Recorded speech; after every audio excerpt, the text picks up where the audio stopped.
초겨울의 어느 날 밤, 횃불을 든 관원들에게 쫓기고 있는 한 여자. 얼마 전까지 중시 가문의 떵떵거리는 큰 마님이었다가 유배지에서 쫓기는 신세가 된 그녀는 화천. 하지만 그녀의 바람은 처절하게 부서지고 유배지의 관아로 끌려가게 됩니다. 끌려온 화천의 눈앞에 나타난 것은 그녀의 도주를 도왔다는 이유로 곤장을 맞고 이미 싸늘한 주검이 된 모친과 오라버니. 이곳에 끌려온 지 벌써 1년, 아직 큰 마님의 기계만큼은 잃지 않았지만 그녀를 비웃는 관원들. 관원들은 화씨 가문이 모금평을 모함해 죽음으로 몰았을 때 그녀의 운명은 결정되었다며 그녀를 비웃었고, 유배 생활로 지친 그녀는 각혈을 하며 눈밭에 쓰러지고 말았는데요. 원하는 것을 얻기 위해 모략까지 동원하며 치열하게 살아왔지만 결국 운명을 이길 수 없던 그녀. 차가운 눈밭에서 생명의 불씨가 꺼져가던 그녀의 눈앞에 주마등처럼 과거가 스쳐 지나가나 싶더니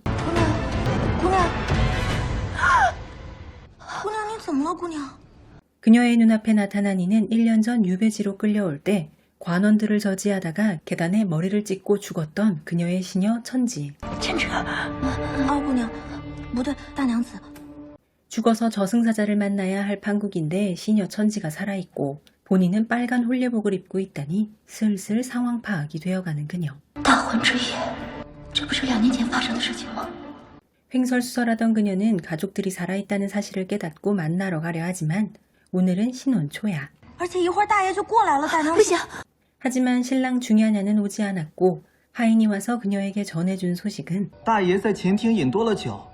애초에 화천에게 마음이 있어 혼례를 한 것이 아닌 신랑은 표정 없는 얼굴로 연회장에 앉아 있었는데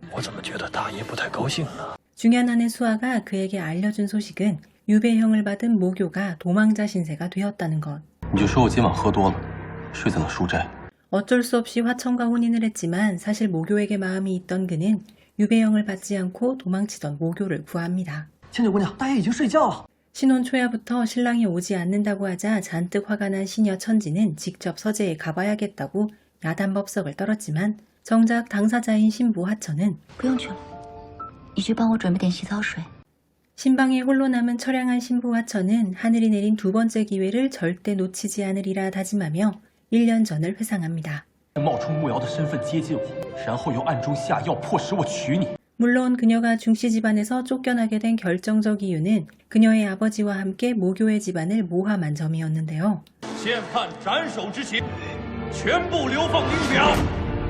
중야난과 혼인하고 싶었던 과거의 그녀는 춘약을 이용해 그가 술에 취해 그녀를 덮친 것처럼 위장해 신부 자리를 꿰찼고 연적이라 할 수 있는 모교를 없애기 위해 아버지를 꼬드겨 동료인 모교의 아버지를 모함케 한 악녀였던 것입니다.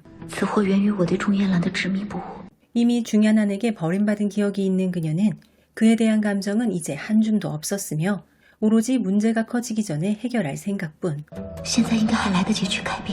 그녀는 아버지의 모함으로 옥에 갇힌 모교의 아버지가 열흘 후 옥에서 목을 맨다는 것을 떠올리고는 이것부터 막고자 결심합니다.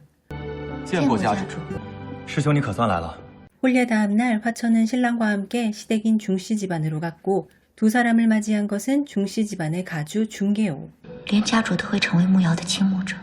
모교를 연모하게 된 두 사람은 자연스레 목씨 집안의 억울함을 풀어주고자 했고 그 결과 화씨 집안은 풍비박산이 났던 것인데요.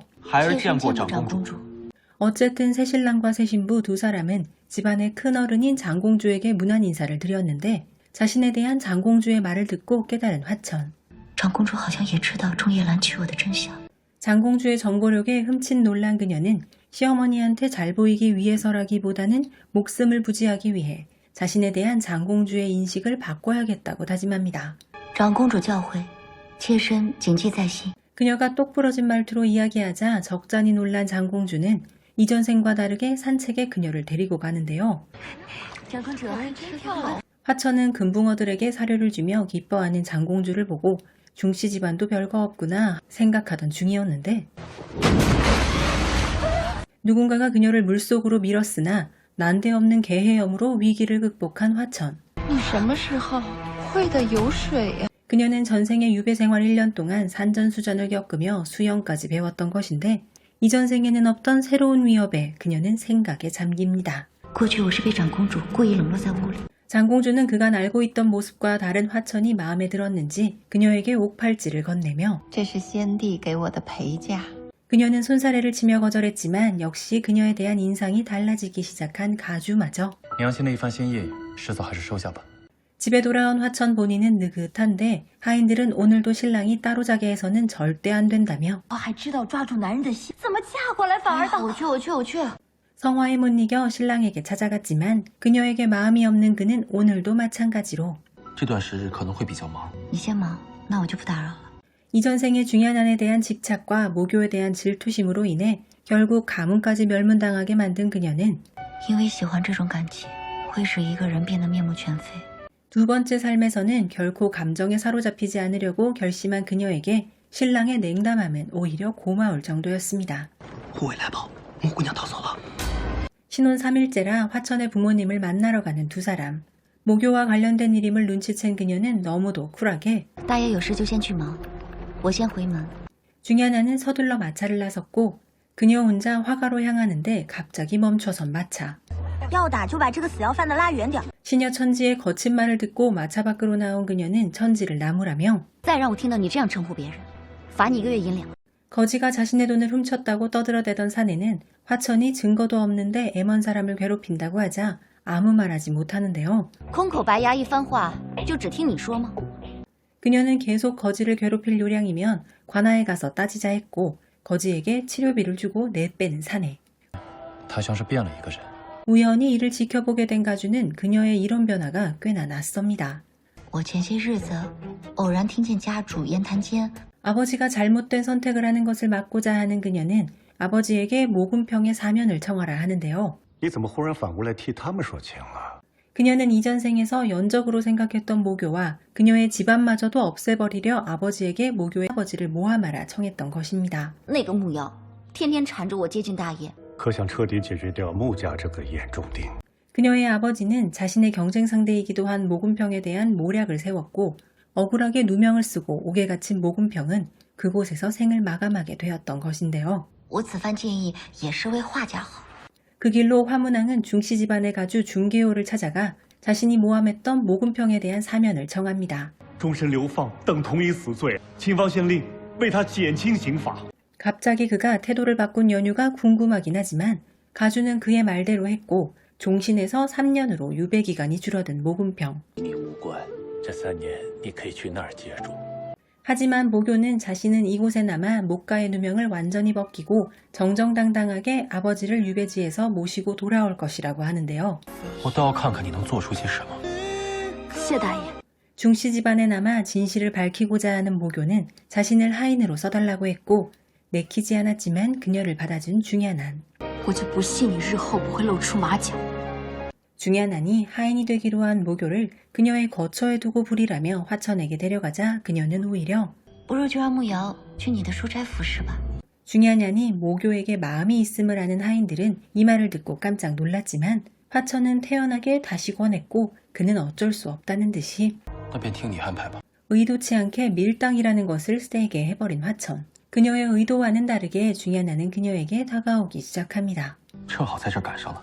중야난은 미루고 미뤘던 신혼초야를 치르고자 온 것인데 시종일관 냉담함으로 대하는 그녀의 태도. 时候不早了，大爷早些回去歇息。 신랑 문제를 해결했다고 생각한 화천은 느긋하게 다음 계획을 생각 중인데 갑자기 시작되는 중야난의 선물 공세. 大爷让属下来给您送东西来了，这是大爷费心寻来的子豪笔，这是皇城中最好的诚心糖纸和端砚。 안달이 난 시녀는 선물들을 사용해보라고 하지만 그녀는 그 물건들에 눈길 한번 주지 않고 放库房吧，放库房吧，放库房吧。 하인으로부터 이 소식을 전해 들은 중야난 뒤늦게 그녀에게 생긴 관심이 점점 더 커져만 갑니다. 碰都没碰。对， 남편의 선물 공세를 받는 대신에 그녀가 집중한 것은 시어머니인 장공주와의 관계였는데요. 许久不见，妾身甚是想念。坐吧。 하루가 멀다 하고 그녀는 장공주를 방문했고 자연스레 가주와도 자주 만나게 되는 화천. 妾身见过长公主，家主大娘子来，见过长公主。家主大娘子来。 그녀는 장공주의 명에 따라 가주에게 물건을 전달하러 가는데 그는 갑자기 你会看账本吗？看看这个。 그가 내민 것은 그녀의 아버지 가게의 장부였는데 장부에는 그녀의 오라버니 화신이 마음대로 가게 돈을 갖다 쓴 내용이 적혀 있었는데요. 你说此事你爹知不知情？ 그가 그녀를 시험하려 하는 것을 눈치챈 그녀가 부친이 너무 바빠 자녀 교육을 소홀히 한 탓에 오라버니가 나쁜 마음을 먹었다고 아버지를 옹호하자 가주는 이번에는 我该如何处罚化身的？ 어떻게 대답해도 모두가 곤란한 이 질문. 그녀는 일부러 제사를 꼬집더니 측은한 모습을 연출합니다. 我又是一个女子，家主贤明持重， 겨우 위기를 모면한 그녀는 몹시도 추웠던 그날 밤 일부러 창문을 활짝 열고 잠을 청했는데요. 按时服药，注意别再吹风就行。 장공주와의 관계를 돈독히 하려다 가주의 의심이라는 골치 아픈 상황을 맞이한 그녀는 장공주를 보러 가지 않을 핑곗거리를 찾다 못해 아플 결심을 하게 된 것입니다. 莫名其妙跟过来参加的家主对慕瑶一见倾心了。 며칠 후면 중야난의 생일. 그녀의 감기도 차차 나아 생일 연회를 준비해야 하는 그녀. 我就是来凑个热闹，就不必行礼了。 생일 연회가 열렸고 이전생처럼 초대받지 않았으나 갑자기 방문한 가주. 大爷曾赠予我一把这世间少有的好琴， 시녀 천지는 연회 때 화천이 실력을 뽐내는 것을 기대했지만 그녀의 생각은 전혀 달랐는데요. 今日是大爷生辰，所以我特意拿出来。 하지만 그녀는 직접 연주를 하는 대신 중야난의 시녀로 있는 모교의 연주 실력이 뛰어나다고 들었다며 그녀의 연주를 청합니다. 可否为大爷演奏一曲？ 전생에 그녀는 생일 연회에서 금을 연주했고 그 후에 모교도 연주했는데 훨씬 빼어난 모교의 연주를 듣고 중야난과 가주 모두 모교에게 빠졌던 기억이 있습니다. 那这一次用顺水推舟，助他成名。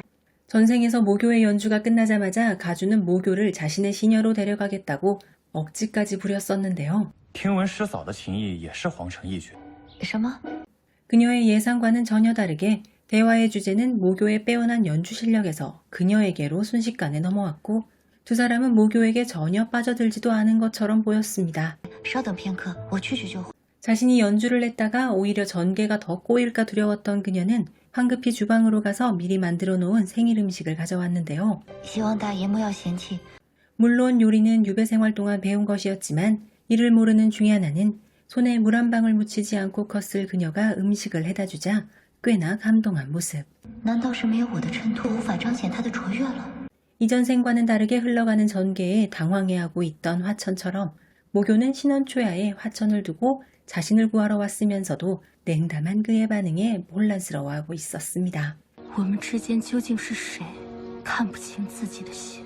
어쨌든 한 곱이 넘긴 화천은 얼마 후 있을 대형 사건을 대비하여 체력을 보강하려 합니다. 大爷昨日说我身子骨太弱了，就开始好好锻炼身体。 그날부터 시녀들로 하여금 사내들이 접근하지 못하게 하고 운동을 시작한 화천. 마마는 다 큰 처자가 운동에만 여념이 없자 혀를 끌끌 차지만 화천은 개의치 않고 체력 보강에 매진합니다. 그녀가 이렇게까지 하는 이유는 얼마 후 있을 제사대례에서 근력을 발휘할 일이 있을 것을 알았기 때문인데요. 现在看来果真是有些效果的，礼服都有些小了。 살짝 기분 나쁜 칭찬에 천지에게 면박을 주긴 했지만 확실히 기초 체력이 좋아진 그녀. 大爷在门口等着呢。 드디어 중씨 가문의 가장 큰 연중 행사를 할 수 있는 제사대례가 열렸고 중씨 집안의 모두가 한자리에 모였습니다. 순식간에 난입한 자객들에 의해 그곳은 아수라장이 되었고 곧이어 지붕 위에 나타난 한 사내. 睡觉黄给你。 중야난을 노리던 화살이 온몸으로 이를 막은 모교에게 박혀버렸던 것이 바로 전생의 기억. 典礼快结束了， 好， 나타날 때가 되었는데 아직 소식이 없는 자객들에 화천은 두리번거렸고 我葛家先锋交出来！ 이전 생에서 모교가 목숨을 걸고 중야난을 구한 일을 계기로 모든 일이 꼬였기에 이번에는 자신이 그를 구하려고 한 그녀. 肯定是慕瑶的3号倾慕者。 이날을 위해 체력 단련을 해온 그녀는 자객들을 요리조리 피했고 드디어 다가온 기회. 물론 그녀는 화살을 대신 맞을 생각은 없었고 강화된 근력을 이용하여 중야난을 밀어내려고 했었는데 다행히 심장을 가까스로 스쳐 지나간 화살에 목숨은 구한 그녀. 하지만 전생 못지않게 자꾸 꼬여가는 이번 생을 어찌해야 할지 막막하기만 합니다. 为什么和之前的计划？ 만약 인생을 다시 살 기회가 주어진다면 우리는 우리의 과오를 바로잡을 수 있을까요? 이 드라마는 악녀로 살았던 한 여성의 처절한 구원과 성장을 담고 있습니다. 주인공 화천은 명문가의 딸이지만 짝사랑하던 남자 중열한의 마음을 얻기 위해 온갖 악행을 저지릅니다. 결국 그녀의 잘못된 선택은 가문의 몰락을 초래하고 가족 모두가 비참한 최후를 맞이하게 됩니다. 모든 것을 잃고 죽음의 문턱에서 후회하던 화천은 기적적으로 2년 전 모든 비극이 시작되기 전의 시점으로 돌아옵니다. 두 번째 삶의 기회를 얻은 화천은 과거의 잘못을 되풀이하지 않기 위해 필사적으로 노력합니다.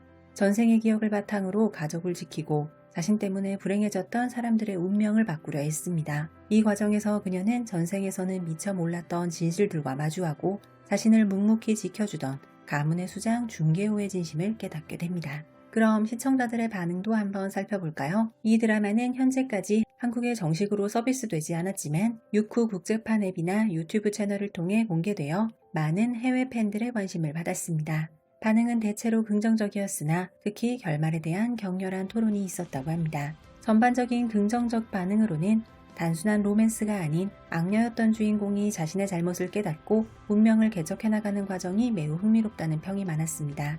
시청자들은 화천의 선택 하나하나에 몰입하며 그녀를 응원했다고 해요.